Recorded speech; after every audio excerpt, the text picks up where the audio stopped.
Organização e saneamento do processo. Depois de realizado o contraditório entre as partes, e não sendo o caso de julgar o processo no estado em que se encontra, tem-se que proceder à organização do processo, isto é, tem-se que sanear o processo e prepará-lo para a instrução e o devido julgamento. Entende-se por saneamento a correção de eventuais defeitos do processo e organização de seus rumos. Dito isso, podemos afirmar que a organização do processo tem dupla direção, a retrospectiva e a prospectiva. O retrospecto visa corrigir todos os vícios e questões pendentes sobre o processo. O prospecto visa o futuro do processo, delimitando a atividade probatória e a sentença, conforme inciso 2, 3, 4 e 5 do artigo 357 do CPC. Vale ressaltar que o antigo CPC determinava que o saneamento fosse imposto pelo juiz por meio do chamado despacho saneador.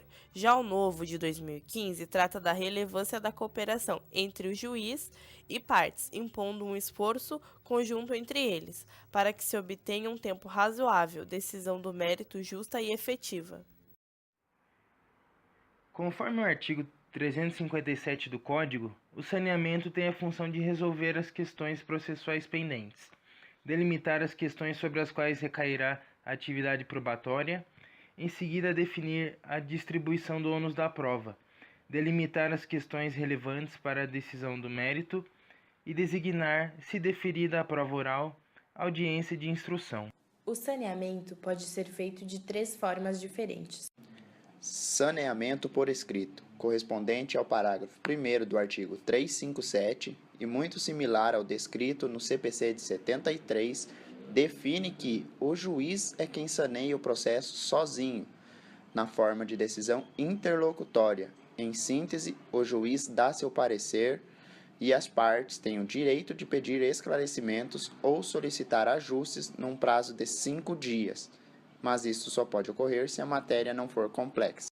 O saneamento em audiência, como descrito no parágrafo 3º, sendo matéria complexa, o saneamento deve ser realizado em uma audiência de saneamento, marcada pelo juiz e em cooperação das partes, com um intervalo mínimo de pauta de 1 hora.